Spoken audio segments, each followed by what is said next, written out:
What's up, everybody? Victor here, post-recording. After doing all of the recording for this video, I realized this video is going to be about twice as long as I normally would make a guide for a country in this game.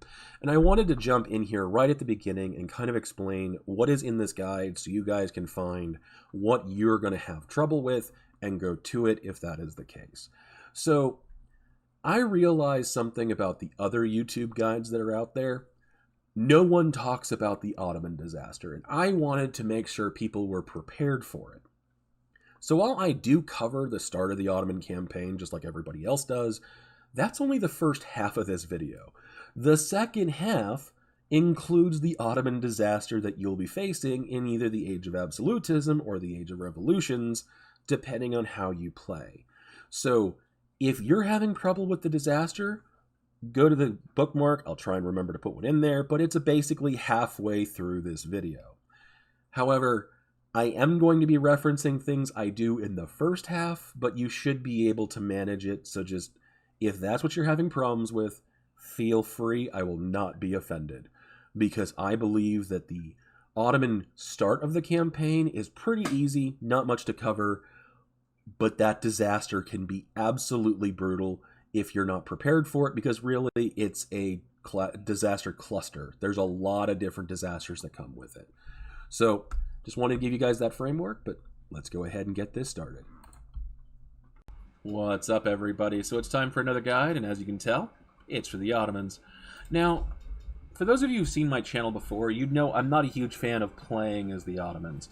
The reason why is they're just too strong. At least they were, until the current patch, which has changed my opinion on them. I really enjoy playing them now because of this disaster. Now, this disaster will trigger 4 other disasters and an expansion on your mission tree that will make you stronger if you go through it, but it is a nightmare, which is far more interesting than they were. So now, I am a proponent of them. I like the Ottomans. I will change my opinion. That being said, we will talk about this disaster later, because it is not going to happen for quite a while, and we're going to talk about the estates and privileges. Now, for the most part, you'll notice that these are relatively the same. I do grant all the monarch point generators. I do grant just enough loyalty generation, prestige, extra taxes with all of this. And if you haven't seen my channel before, or if you want to copy me, just pause while I drag over these so you can grant whatever you want to.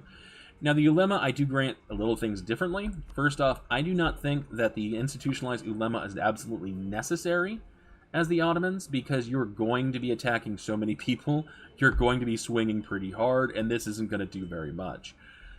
The other thing I want to point out, though, is that while I do grant the residence to scholar, I do not grant the religious schools. The reason why is because you want to pick up the Hanbali, and not having to deal with constantly worrying about other people's opinion of you is really important, but 50 admin power is not exactly massive. So if you want to grant this to save the admin power, you can. However, you will have to be revoking all of these privileges eventually. I mean, every single one. So having this one here will make it slightly more difficult to revoke things later. So just keep that in mind. Otherwise, the Dhimmi, I have increased taxes, I have the protected community for religious unity, because it'll help me reduce any unrest even further, and then finally I have the no penalty from having heretics, though I will still have to deal with heathens. As far as the Janissaries are concerned, there are a lot of things in here, and some of them are really, really useful, some of them not so much. First off, professional soldiers, while this would be nice, I do want to have that higher loyalty than I have of influence, so don't really want to do that. You do want to have the loyalty to the Sultanate, you want to have standardized salaries, because this will make it cheaper when these events keep firing, and it'll lower the maintenance costs, which is always useful to have. Don't worry too much about discipline early on. Later on, you will be having plenty of discipline, so you don't have to worry about it too much. And then lastly, I do have this, just because extra shock, perfect. Now, that being said, we are now done talking about the estates and privileges. Let's talk about your army. Your army's almost built up, so at this point, you just need to go in here and you need to hire 10 Janissaries. No more. Do not hire any more than 10. The reason why is because if you look in here, you get a loyalty as well as influence by the number of Janissaries. So you will have both of these go up, But that can be dangerous because you also have a... It's not showing right now. It'll show soon. A disaster that can fire if you over-rely on Janissaries. So you need to keep the rest of your army intact. By doing it this way, you're making certain that you can use your Janissaries without going bankrupt, without losing all your manpower, but also without having a massive problem. You also hire 10 because right here you will have this extra morale of armies and loyalty for the Janissaries, but you just need to have 10 of them. That's why you're hiring 10. If you are going to have any other problems, or if you grant other privileges here and it goes too high in terms of influence, just delete your Janissaries. That's simple. You shouldn't have a problem, though. And then this will give you a bunch of claims, and then this will give you, as you can see, an event increasing your Janissary cap, some extra military power, and loyalty equilibrium. Next, we're going to have to come in here and just hire another general, because that completes this mission over here once it hits 1450. Or, sorry, I will also get... Sorry, I get that event within a month. Was wrong about that. I don't know why they have the option there, because you're going to get that event. Either way. So at this point, it's time to look at allies. Now, the first ally you need to pick up is going to be Crimea. The reason why Crimea is so important is because you have a mission down here, where they have an event that will decide whether or not they become a vassal of yours for free, or if they remain independent. Now, this mission will make it so they're almost guaranteed to become your vassal, but you need to do this mission beforehand. The problem is that it requires you to be allied with them with 150 opinion and 60 trust before this guy dies. He's 47, meaning it can happen at any time. So you might not get this just because he died too soon, meaning so you need to ally him now, and the moment you can on December 12th, you need to start currying favors, because you need to get to that 20 favors so you can get 60 total trust with him so you can complete that mission, as well as the 150 opinion.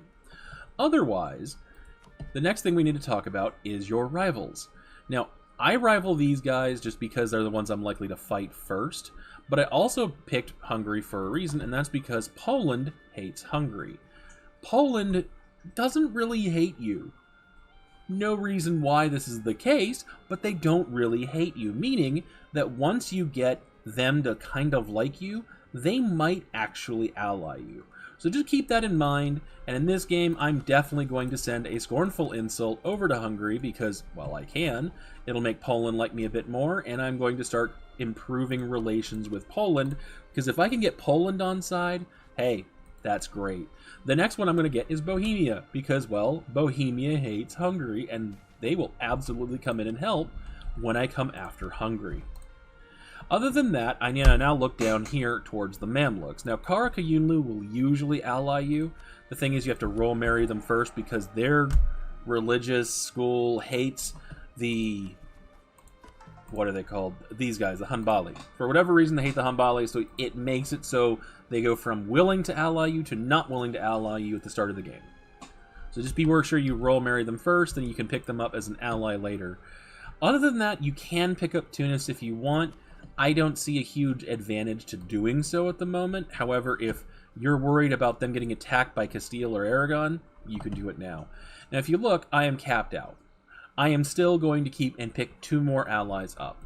That is Dulkadir and Ramazan. The reason why is Dulkadir, fairly close, and they would be willing to take a diplo-vassalization, and so will Ramazan, meaning I can just get their land for free. Why pay for aggressive expansion and fight for that at all when you can get it for free? Other than that, I need to start currying favors, as I said before. Now that I got my guys back, let's ally, and come on, there we go, ally, there we go. And yeah, I just need to wait until my army is ready to go. I have my guys here. Come on, there we go. And once I'm ready, I'll bring you guys back. But basically, once I get this one done, because, oh yeah, I had that event pop up. I didn't think it did. I'm going to go after Epirus and then Byzantium, because they shouldn't have any major allies by the time I attack them. Oh, and the last thing you need to do is you need to revoke your guarantee of Ragusa. There is 0 reason to maintain that diplomatic relation. and it will help save your slots. With this, you might be willing to pick up Tunis, but in this case, I'm holding out for Poland. And it looks like, yeah, they're allied to Lithuania, who hates me, so that's going to drive that up unless they get them as a personal union. So either way, if you can get them, great. If not, not the end of the world, but still kind of annoying, because it would be nice to have Poland as a friend. Either way, yes, yes. Get your guys in order. Bring them down. Oh, and I will be fully up front. I did have to restart the recording once, which means I had to rehire the general, so I have a 5-shock general. So, sorry about that, but it is what it is. With that being said, let's just roll Mary everybody, get everybody in position, and attack Epirus. It looks like he's not going to have an ally. No, that's right. I'm blanking on my own thing. And you, I will pick up in a second. Poland. There's nothing I can really do with you. And Crimea. Is there anything I can do with you? I can improve relations with you. I can do that in a month. Alright, so I'm going to go ahead and just declare now, because I would rather not have to go and fight somebody like the Pope, if I don't have to. And let's get you guys moving out, because that way I don't have to worry about it being blockaded. But, yeah, I'll see you guys in a little bit. And welcome back, everybody. So as you can see, I have Urban wanting to be hired. He does cost a bit of money, and I definitely recommend you hire him, because, well, you can go with a different level 2 military advisor. You can do it from the start of the game, and that might give you a bit more. But if you notice, he is only 25% of the cost. Sorry, he is 75% off, meaning you can get him there. And now I have 4 cannons, and I have a military advisor that isn't going to break the bank. Now I did merge all of my janissaries. I'll just be fairly honest with you, because I don't really need them at this point. But yeah, I just keep merging them together if I can. But either way, see you guys soon. Welcome back, everybody. So the war against Wallachia and Byzantium is over. Now, Wallachia starts off the game with a truce with you for 5 years, so you can't co-belligerate them until 1449. So I didn't full annex them or anything, because you can't. You don't have enough war score. So I recommend just taking the fort here, so you don't have to deal with that anymore, because it just slows you down. You might as well just take it, and you can't really stop them from having a capital fort. As far as Byzantium, just full annex them, take a couple of bits of money, and you're good to go. Now, everything else other than Constantinople, start coring. Do not core up Constantinople. You have a decision. Once you own Constantinople, it'll give you a core, make you an empire, change Constantinople to Sunni, and then you don't have to worry about it. So just do those things and then finish this mission, because, yeah, it's definitely nice to have these bonuses. Next, you'll pretty much automatically complete reign in Greece. This gives you 0 autonomy in all these provinces, and it will carry over once you're done coring. Minus 20 years of separatism, which means that you will have substantially less separatism in these provinces, meaning less unrest. Just make sure you go in and stop any rebels from giving you separatism moving forward, and it gives you permanent claims across the Balkans. Here's what I wanted to talk about. As you can see, you have quite a bit of these claims, some of which are on Croatia, which is Hungary's vassal. To get to this mission down here, you have to own 20 provinces in the Balkan region that you already get the claims on. That pretty much involves all of Serbia, all of Bosnia, Herzegovina, and pretty much this entire coastline. Meaning you can't let Hungary take any of this land themselves. So you need to be ready to go after them, and go after them fairly quickly to make sure that you're not getting stopped from being able to just get down to this next mission down here without having to fight multiple wars against Hungary, because this one gives you a conquest against Hungary. And what that basically will do is it'll make them a vassal. Just flat out, they're now a vassal.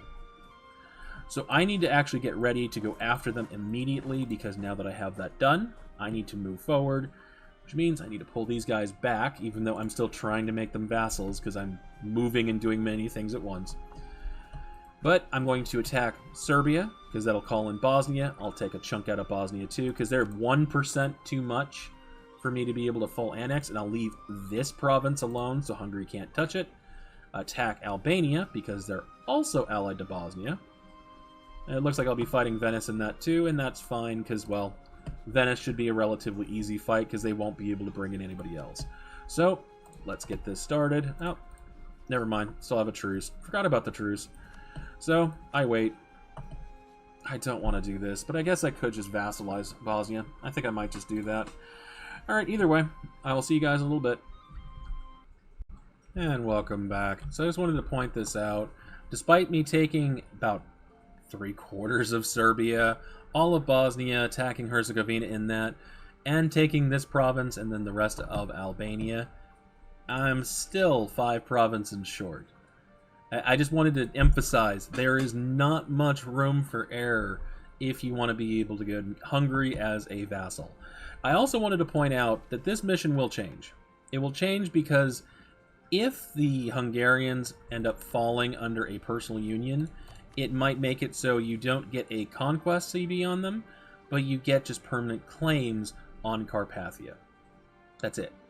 So if they do fall under a personal union, or if you're not fast enough to get them before they could fall under a personal union, yeah, you're not going to get the conquest CB. So just be aware of that. Though I am able to release Wallachia here. I just realized that, well, they got tag teamed by Poland and by Hungary, so I could use Poland to give back that core, but not really worth it. I'll just use that as a fort in a bad location because it is farmlands, but it is fine. I also wanted to point out that the 2 forts here on Selanik as well as Anabolu, they're worthless. They don't do anything. So does Sugla, but Sugla at least is on right here next to actual provinces troops might come out of.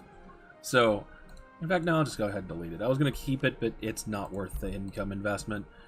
But I did vassalize everybody in the middle of that war. Crimea, I did get that mission done, though this guy is still kicking. He made it 10 years in. Good for him. But otherwise, it's just time to get these guys integrated, though that's going to be a while, as you can see. But, see you guys soon. Welcome back, everybody. So now that I've expanded a little bit into Europe and made the Europeans mad, it's time to shift gears and focus a bit more on Anatolia. I do have this guy right here who's a mercenary unit, and I'll use him to actually do the fighting. But it's time to go after Kandar, and you can't vassalize him because you hold one of his cores, and it's definitely not worth doing anything else. So, in this case, I'm going to call in Poland, because they'll bring in the Lithuanians too to beat up the Great Horde. And I'll even give land to Crimea, because again, I've done the mission. The more land I give Crimea at this point is more free land for me if I can feed him in time. So let's move this guy there. I'll just have the mercenaries engage this 7 stack. If he does get away, he gets away. Oh, and I do need to remember, I need to build my galley fleet, because again, I'm going to have to fight Venice again eventually. But you do have a mission where you are required to have a bunch of galleys and a bunch of light ships, so don't neglect it. Just because you're going to need them anyway, you might as well get building on them. See you guys soon. Welcome back, everybody. So I just got done sieging out Ragusa, and their only ally was the Pope, so I can give it back to my vassal. But I wanted to point something out. If you go in here, you can actually justify conquests. Let me find it. There it is. Justify invasion. You have to have 30 spy network in them, but they also have to be a neighbor. And as you can see, it doesn't count being across the water. So what you can do is you can absolutely take land in Italy, and that'll let you get all of Naples, and then you can use their cores down here to go after Aragon and keep chaining things from there. And you can use this to really good effect. I'm not doing that because I don't recommend taking this kind of land because you're going to make people mad, and it'll slow down taking things like Hungary and everything else. You can do it if you want, just be aware you are slowing yourself down with that, just so you can try and go after Naples instead of Hungary. And I also wanted to point something else out.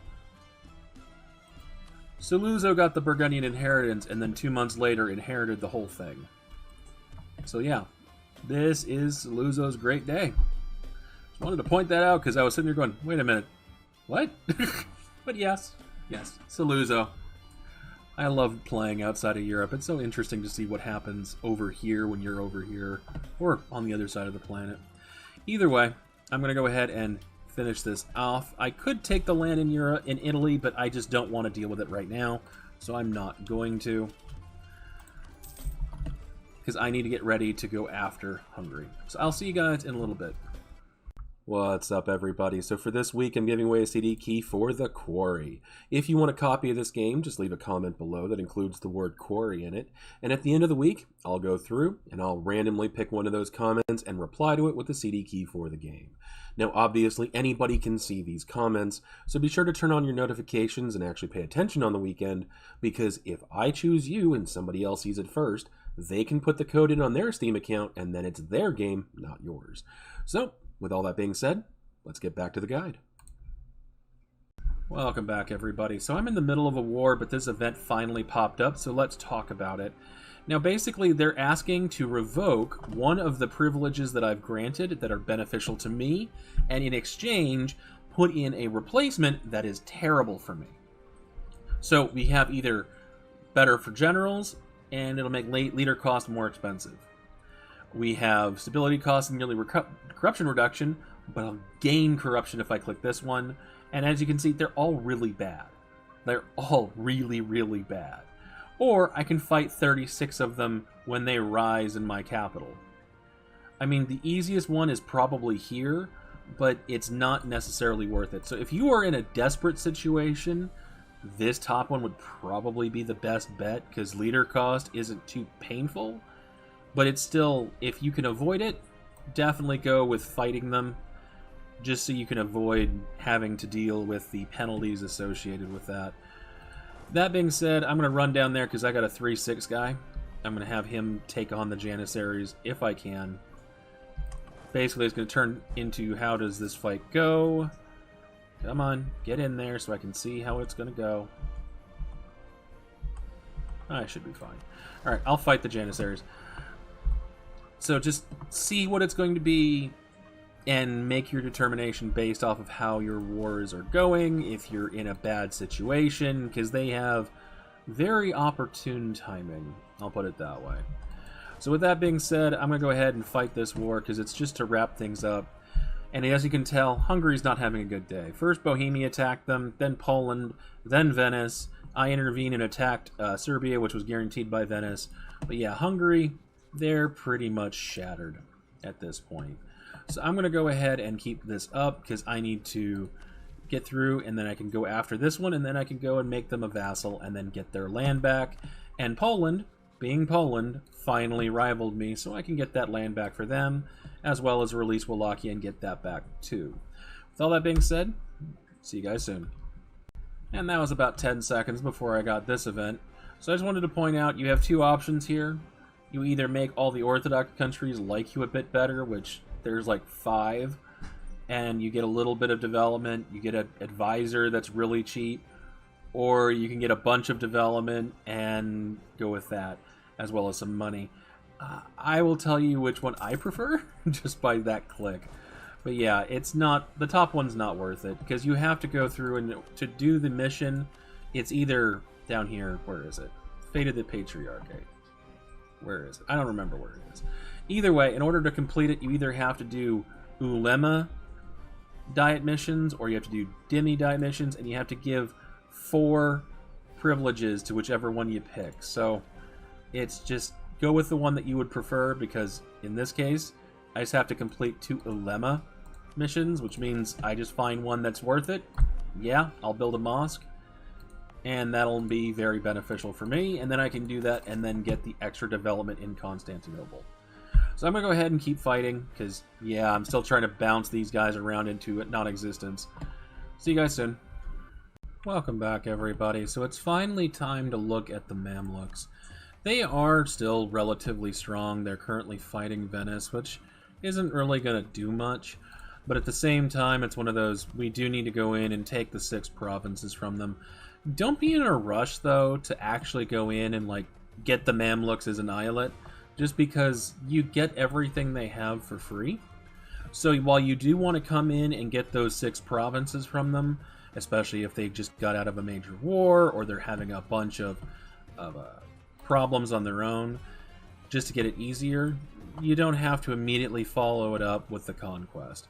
In this case, I am going to definitely go in and get them annihilated. So let's go ahead and bring you up because you have the cannons. And You need a general. I completely forgot about getting you a general. Let's put that siege guy there. You get the combat guy, and you are a backup stack. Alright, so I'm going to go ahead and fight this.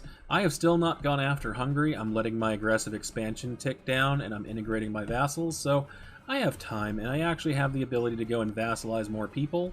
So I'll probably start working on Circassia, because they will take a vassalization too. So will Trebizond, and then I could start going after Karakayunlu, get them weakened. I could probably pick up Ajam at some point. So yes, this is what you're doing, and you need to focus on getting into Persia as quickly as possible. You need to make certain that there is no power in Persia that can stop you from taking the rest of Persia. That being said, see you soon. Welcome back, everybody. So I'm in the middle of making Hungary a vassal, and I got the event that enables the millet system. I just wanted to point out that you actually have to go in and activate it. For whatever reason, if you have this already active, the one that gives you the religious unity, you have to go back in and redo it because it takes it away and doesn't replace it. So if you want to keep that religious unity buff, make sure you go in and actually turn it on. Otherwise, see you soon. Welcome back, everybody. So I took a little bit of time after fighting Poland, and I took over most of the Romanian area. I still got a little bit here, and I'll come back after them. After that, I went after Muscovy, and I really recommend before you hit Tech 10, or, well, they hit Tech 10, that you run up here and you take Muscovy from them. You want to take out Moscow. That'll prevent them from ever forming Russia and ever actually becoming a threat. And I do recommend releasing Odoyev when you do this. Not because it's necessarily too expensive to do this, but Odoyev does have a mission in here where as long as they can get a number of states, highest ability, and have a couple of Streltsy, they get permanent claims on all of Russia. Which means it's just going to be cheaper to core it if you give it to them, and then you can integrate them later if you want to, or you can make them into an eyalet. It's perfectly fine. So I'm still doing that. I do have Syria down here. I'm going to integrate Syria, and then once I am ready, I'm going to go and take out the Mamluks, because they lost to Ethiopia because of what I did to them. It's just a thing that's going to happen. You can't really get rid of all of it. And I do have a bunch of people I ended up vassalizing. I got Georgia, Circassia, Trebizond, Ajam, and that means I'm going to be getting back a lot of cores, integrating a lot of people. I also have to deal with Genoa, but Genoa, they allied France. So I do need to go after them eventually, but it's one of those, well, this is still going to be quite painful, so I have to be ready when I actually go in on them. And I need to find other allies. So I'm going to look around. Probably England's a good one. Saluzzo might be decent. No, Saluzzo has 2 guys. How? Okay, well, either way, I'm going to keep going. But it's getting to the point where you guys have basically seen the basic setups for everything you need to see. So it's just time to start looking at the next phase, which is the disaster. So I'm going to just show you a few more things in here, and we'll get to that. So the only thing I really wanted to talk about these missions before I move on is you won't get any other conquest CBs except for going through Egypt and then down into Tunis, then Morocco, and then you'll have a thing down here where basically you're trying to get into Iberia. While you could try and prevent Granada from falling by allying them, Castile will eventually still attack. The same is true with Morocco. However, if you go through here, there is one of them in here. I think it's this one. If Tlemcen is still around, you can get one on Tlemcen too. So don't be too afraid of them not being there. It does make it so there's more wars you have to go through. But coming in and just grabbing Tunis means that you can reconquest all their stuff, and then it's just you have to take 6 provinces here, and then you get Morocco. And then you just reconquer all of Morocco's stuff. So there's not a whole lot of massive difficulty in understanding these missions. It's all pretty simplistic. Down here, these are like long-term goals, so just be sure to read them. There's nothing overly complicated here. However, let's turn and talk about this disaster. To understand what this is, you have to understand the Decadence mechanic, and I've waited for a while before I started to talk about Decadence for a reason, because there's a lot, so let's go ahead and get involved. Decadence is a mechanic that they introduced to make your life more difficult when you play the Ottomans. Because while the Ottomans are extremely powerful at the beginning time period of this game, they also lose power as the years go on. And this is designed to force that, or at least try to force that, to happen. As you can see, just by reading this, it is really easy to increase your decadence, not so easy to decrease it. You can increase it just by being over governing capacity, having subjects with liberty desire, which, trust me, they will have liberty desire, by losing a battle with your ruler as a leader, but you can only reduce it with absolutism, certain events, completing estate agendas, winning battles with your ruler as the general in charge, which means he has to actually be decent, or you need to not have any other generals, or having positive stability. Now, the easiest way to understand the mechanics of this and the math behind it is by looking at what's on the wiki. And thank you for whoever puts this on the wiki. You are a lifesaver. Now, as you can see towards the bottom, you get a reduction in your decadence gain, as well as a flat reduction during the Age of Discovery and the Age of Reformation.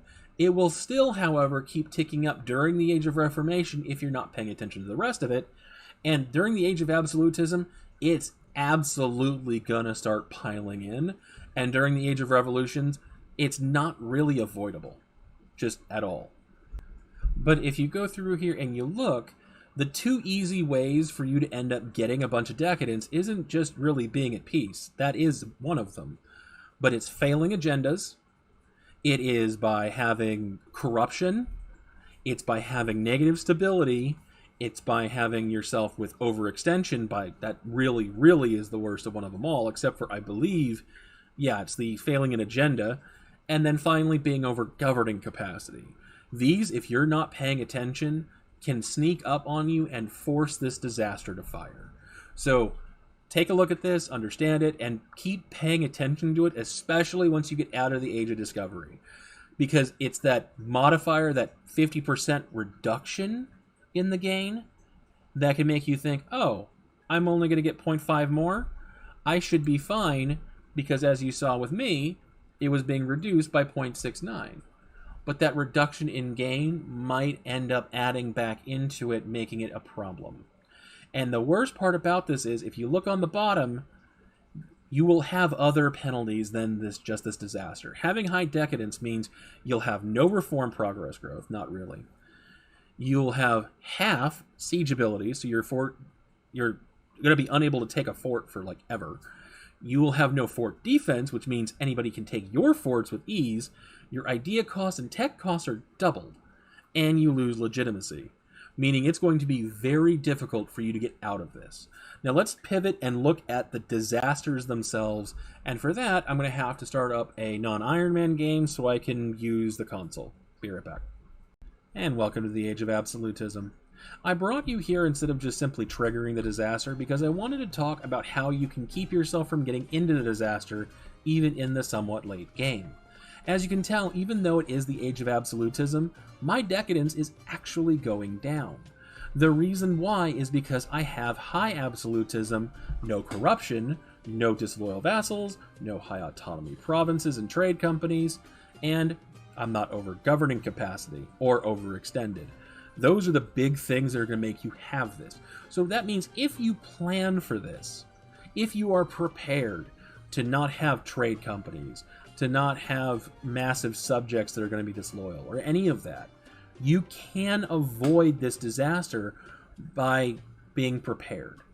The other thing you need to keep in mind is, as I was saying, trade companies, they are 90% autonomy, and that does count in this average autonomy. Now, having just your centers of trade stated, or in the trade company, you should still be fine. Should. But you do need to be careful because every point counts. And then if you go to the next age, you'll notice I can't even avoid it at that point. Yeah, I can if I stay at war, but basically that means you're going to have to stay at war for 120-ish years to avoid this disaster. Possible, but it's going to be very frustrating. So you can try, but just be prepared for it not really to work. Though, if you look at this numbers, if you have no Janissary land and you have no real autonomy problems, you should still be able to burn it down. That's really what's causing this. So you don't have to go through the disaster if you properly prepare. So if you don't want to deal with this, don't. Just don't. That being said, let me go ahead and just show you real quick the number one way where you can get this to trigger. As you can see, I just added a bunch of corruption. That is 10 decadence per month. It is massively painful. Do not debase currency unless you have a way to get rid of it immediately. Do not take anything in here that increases corruption because it is going to be too painful for you. Even if you have the money, don't risk it. It's not worth it. Just take corruption reduction if you have it. So with that being said, let me go ahead and trigger this. I'll bring you guys back when it's time. See you then. And welcome back, everybody. So the disaster's finally fired. It then triggers the ability for these to fire. It drops your prestige. It drops your legitimacy. As you can see here, yep, this is going to fire just because I have the estate. And yeah, I haven't given the Janissaries everything they want. So all 4 of these are now going to fire. And there's not really going to be anything you can do because, well, this one can't be stopped at all. This one can't be stopped unless you have high legitimacy. So you can try and avoid these just by, again, being prepared and intentionally triggering this. And the new things in this are over here. So these are fighting the Janissaries, fighting your Iolets, fighting the bureaucrats, the Padishahs, or whatever they're called. What is it? Pashas. Yeah, Padishah is the emperor. Padishah Shaddam. Because of course I do. Either way, once these fire, you're going to have to deal with their consequences, and trust me, they're painful. But I'll just slowly drag through here so you don't have to trigger it yourself or go onto the wiki if you don't want to. But basically, you're going to have to do a lot to get rid of this. And again, remember, you still have high decadence. It's going to be very, very difficult for you to get out of this level of decadence because, again, you were at this for a reason. These don't go away. It doesn't deactivate this system. So you will still have double the tech cost, double the idea cost, no siege ability, no siege fort defense, no reform progress growth. So you're going to be dealing with all of that while doing this. So let me just go ahead and pause the recording while I let these things all fire, and then we can talk about it a bit. See you then. What's up, everybody? So it's time for another CD key giveaway, and this time it's for Aces and Adventures. If you want a copy of this game, leave a comment below that says Aces in it, somewhere in the comment. And at the end of the week, I'll go through and randomly pick one of those comments and reply to it with a CD key. As always, make sure you turn on notifications so nobody else can get the CD key before you do, because it's a public comment and it's just entering it into Steam. With that being said, let's get back to the guide. And welcome to the Janissary coup. This will happen once that disaster ticks all the way up. And in order to finish this, you have to go through your mission tree as well as get rid of all of these. And yes, it is going to suck because you have to fight Janissary armies over and over and over and over again. So I hope you're ready for that. Sorry, my game just kind of froze there for a second. I have no idea what just happened, but fine. Let's get a couple of generals, go deal with them.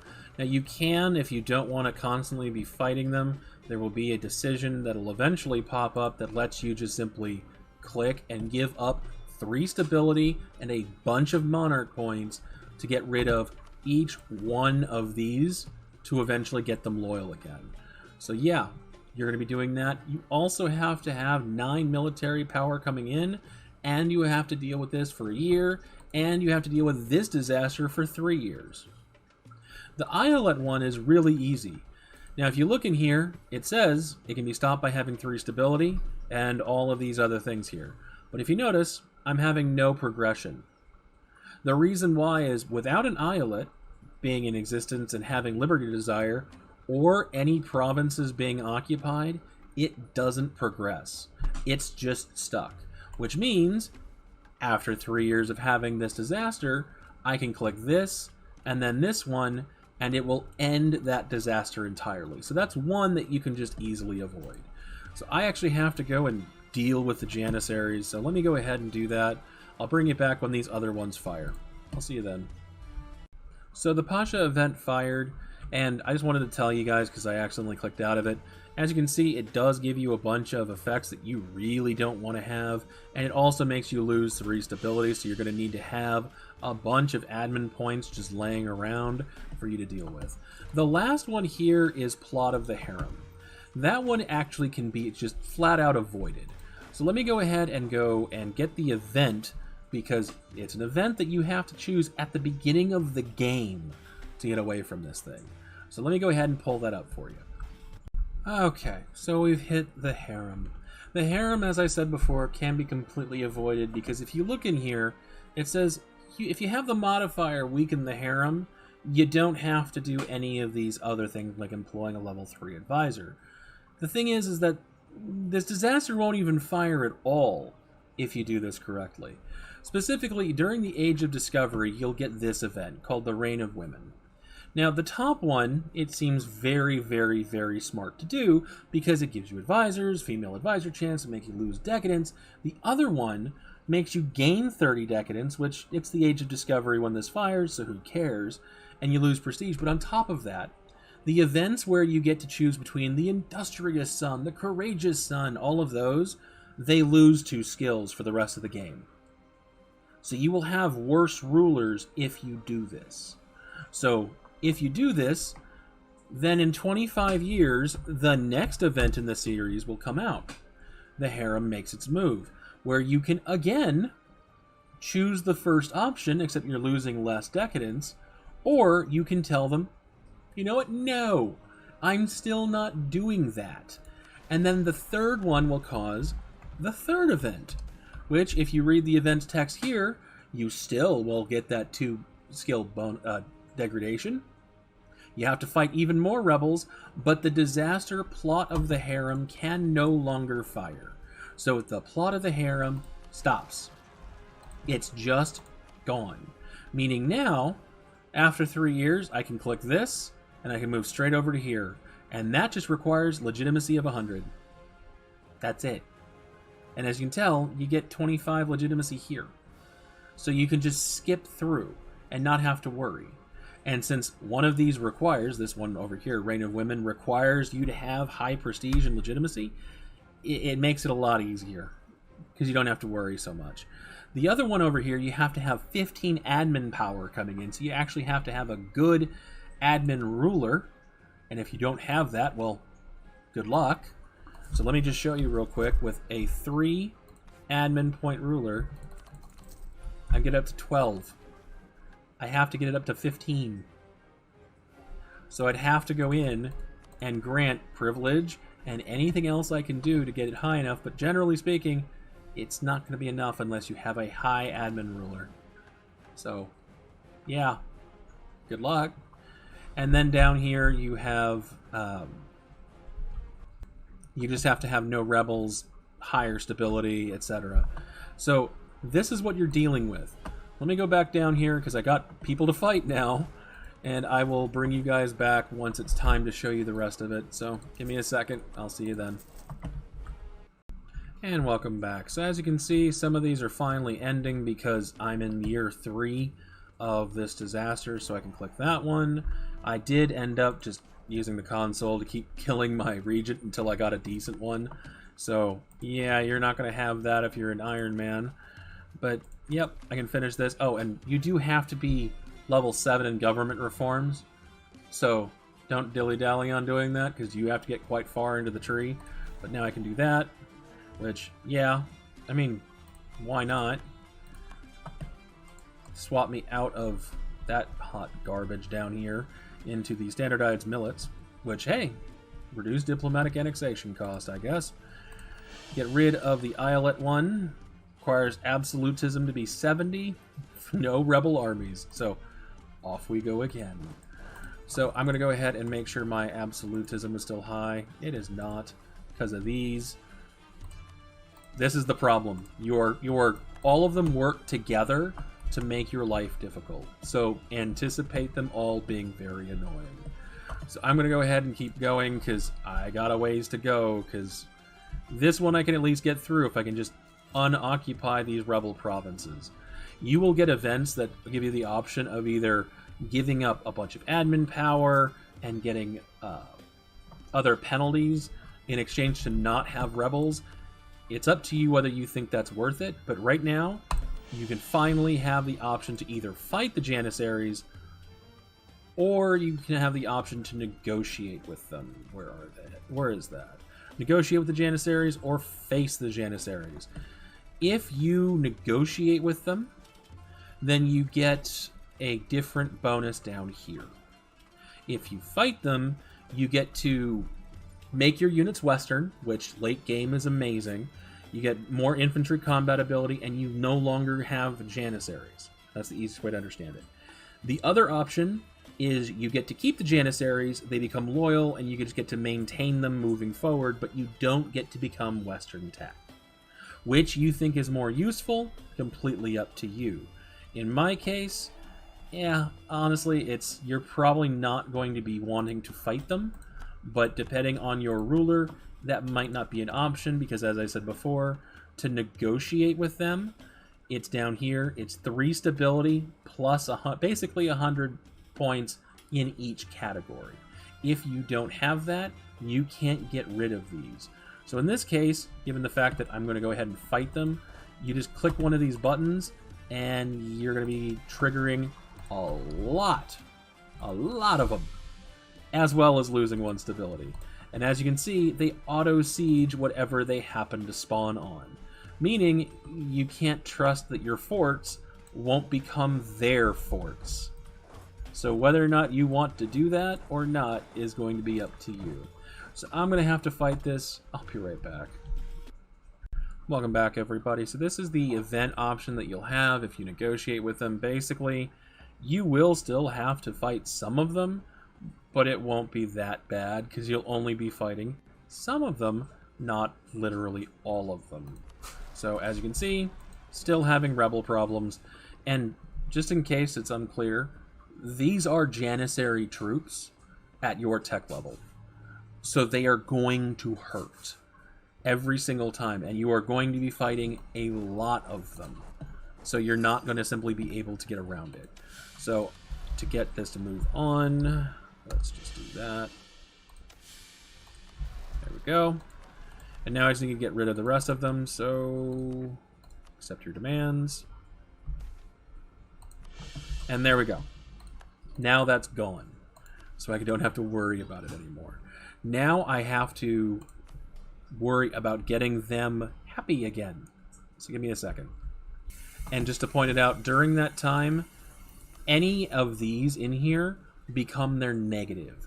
So having more discipline? Nope, they have less discipline. Less maintenance cost? They'll cost more. All of these flip to their reverse and just become a problem. And they stay on there in addition to the other ones. So yeah, it's not a fun time. So I need to go through there and I need to get their influence down below 50 or not have it. Stability of 2 and making 12 military power per month. So give me 1 second while I get that done. Welcome back, everybody. So the Janissaries are finally done. I did end up giving them that whole 9 stability and all that just because it's in the console. I don't care. But if you want to fight them, I wish you the best of luck. Now the Islets also fired, and when that disaster fires, it takes away all of your absolutism. So you're going to end up having none, and this mission requires you to have 70. In addition to having 12 Diplo power, and yeah, this makes them all super disloyal, as you can tell. So you won't be having many people loyal, you won't be having any real ability to integrate anybody, so you're just going to be dealing with that for a long time. But that ends that disaster, and then I just need to get rid of this Pasha one over here, which requires me to be in it for 5 years. So I'm going to just simply pause it, let that go through, and just to make it easier, I did end up giving every rebel their demands. So I'll see you guys in just a second. And welcome back. So, as you can probably guess, I finally got through that one, which will then change your starting government. Basically, not much changes, but you get a bit more admin skill, and your ruler goes up. As you can compare this right here, it's just you get +2 admin points and a bit more governing capacity. But also, the disaster won't fire anymore, so that's always a good thing too. But now that that is done, you can finally finish this mission, get power projection, stability cost modifier, admin efficiency, maximum absolutism, and some yearly legitimacy. I know, it sounds just oh so amazing to have. Realistically, you're doing this to either get Western tech or because you failed to stop it from happening. And usually by the time that you get to the really late game, it doesn't matter if you're Western tech, nobody's going to be able to stop you. Now, I do want to point out one other thing which requires me to restart the game so I can show you what I need to talk about, so give me 1 second. And welcome back. So the mission tree's been reset, so I can now talk about it again. Now, I wanted to point out, while this is theoretically possible to avoid the Pasha Decadence, it's going to require you to not assign any provinces a Pasha. The thing is that one of your first missions here requires you to assign 50, so unless you're willing to sit on this and not assign Pashas to any provinces, over like 20 of them, and you kind of want to for those benefits, you're not going to be able to avoid that disaster. But if you are playing very late game and you're going to be triggering this, it might be worth it to do it, just so you can avoid having to go through any of this. Now, the other thing I wanted to point out is that there are a couple of extra requirements for some of these missions. Like right here, in order to complete this, while I had the console, you will not be so lucky. You have to have either 2 administrative idea groups completed or 0 corruption and average autonomy over 15%. Now, if you're doing a lot of trade company stuff, you might be able to do the 15% no problem, but you still have to have 0 corruption or 2 ideas groups that are done that are both in the admin column. The other thing is that this other mission over here that I said just took prestige, well, it's actually prestige in a time when you're going to be hurting to gain prestige and not really able to fight wars effectively, or completing court ideas, which I know nobody wants to do. So they finally found a way to make it so we will absolutely take that garbage idea set because, well, you kind of have to get out of this. So you might need to make certain that before you end up in this disaster, or you start going down the path of decadence, at least into the age of absolutism, you have court ideas filled out. That doesn't mean you need to do it in the first few idea sets, but you're going to have to do it before decadence starts increasing, because again, it's going to double the cost to taking any idea after it starts. Once you are in this disaster, you are in for a lot of pain if you did not prepare for it. Other than that, just make sure that you're actually prepared. You have the high absolutism as quickly as you can, save up military points to strengthen government by stability and lower autonomy, so you're prepared to do it all at once. The rest of this, yeah, just be ready for it. Try to make sure you have an economy capable of hiring level 5 advisors, because if it wasn't clear, you kind of need to have a strong economy that can handle level 5 advisors if you're going to do this. And then lastly, this Manchur army, in order to fight them, there are 2 level 3 rebel stacks, all Janissary troops, and then 3 or 4 level 2 rebel stacks. And that's going to be based off of the amount of development that you have.